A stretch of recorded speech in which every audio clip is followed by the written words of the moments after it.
Good morning class. आज की आपकी थ्योरम है कॉशीज-पेयानो एक्सिस्टेंस थ्योरम। इस थ्योरम की स्टेटमेंट क्या है, स्टेट एंड प्रूव में भी आ सकती है।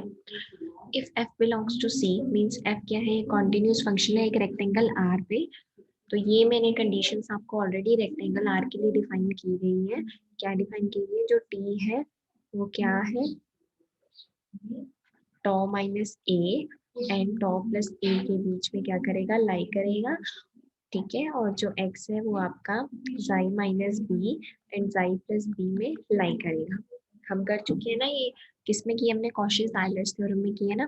Then there exist solution phi belongs to c1। एक सॉल्यूशन एग्जिस्ट करा के दिखाना है आपको, जो कि क्या है, फर्स्ट ऑर्डर कॉन्टिन्यूसली डिफरेंशिएबल है on this interval of the differential equation. मतलब ये जो सॉल्यूशन एग्जिस्ट करेगा, किसका सॉल्यूशन बनेगा, इस first order ordinary differential equation का, for which x tau is equal to जाए। ये सब वही कंडीशंस हैं, कहाँ से आई हुई है, कॉशीज-आयलर थ्योरम से ही आई हुई है। ठीक है, हमारा मेन मोटिव क्या है, एक सॉल्यूशन फाइव एग्जिस्ट कराना, किसका, इस इक्वेशन का, और ये शो करना, इसकी कंडीशंस को शो करना। इसका प्रूफ करते हैं। तो हमने क्या किया, एक सीक्वेंस कंसीडर की epsilon N going 1 2 3 up to so on. कैसी सीक्वेंस है ये, मोनोटोनिकली डिक्रीजिंग सीक्वेंस है और positive real number such that epsilon N tends to 0 as N approaches to infinity. ठीक है, अब कॉशी-आयलर थ्योरम क्या कहती है कि हर एक एप्सिलॉन एन के लिए एक क्या आता है, एप्सिलॉन एन क्या है, epsilon N approximate solution exist करता है। कैसा, एप्सिलॉन एन में बात कर रही है तो solution phi and t exist करा के दिखाते हैं।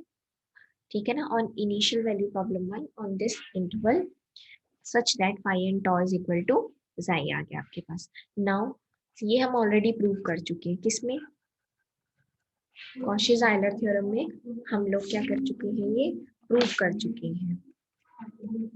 इक्वेशन नंबर 4 है ये, एज इट इज वहीं से लिखी है।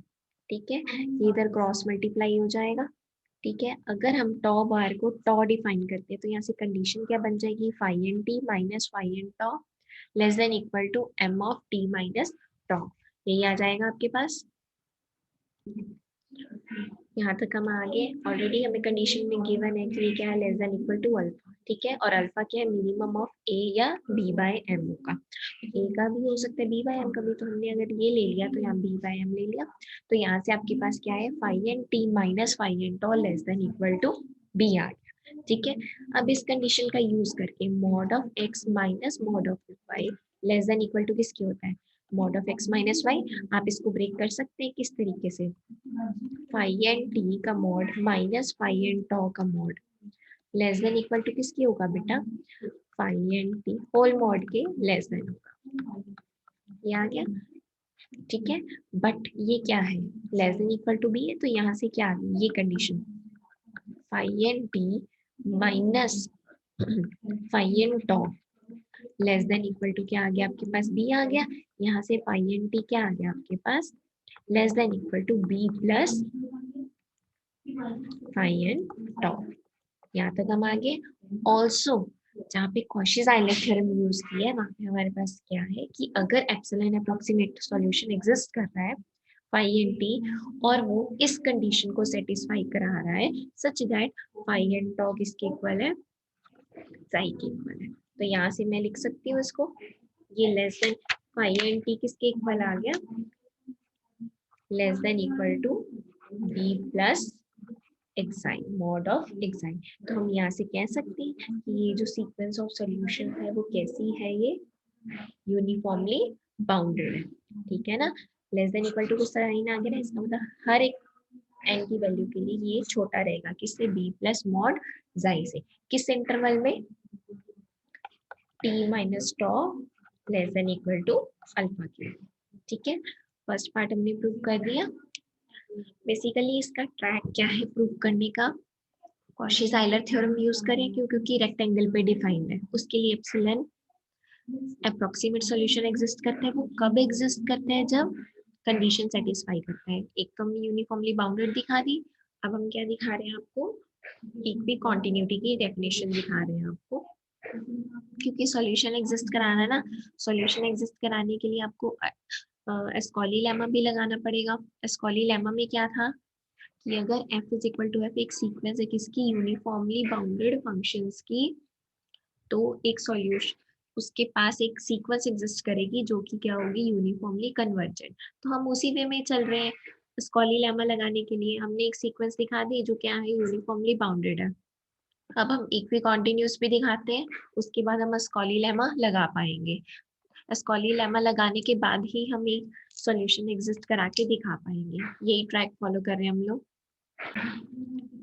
अब देखिए हमने क्या प्रूव करना है, ये क्या है, इक्वी कॉन्टिन्यूस। ठीक है, now for given epsilon greater than 0 we choose delta epsilon such that, ये हमारी सपोजिशन है कि एप्सिलॉन ग्रेटर देन 0 के लिए हमने डेल्टा एप्सिलॉन को इस तरह से चूज किया, वो है तो पॉजिटिव लेकिन किससे छोटा है, एप्सिलॉन बाय एन।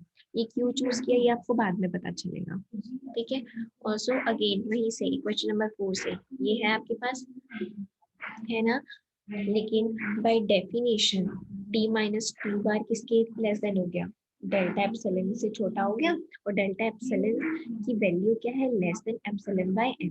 तो यहाँ से ये कैंसिल, आपके पास phi N T minus phi N t bar का जो मॉड है वो किससे छोटा आ गया, एप्सिलॉन से छोटा आ गया। ठीक है, आगे चलते हैं। ये सब हम डेफिनेशंस में ही काम कर रहे हैं, इसके अलावा और कुछ नहीं किया हमने।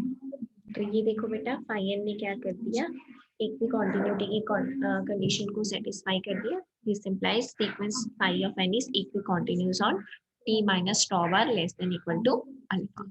आगे चलते हैं।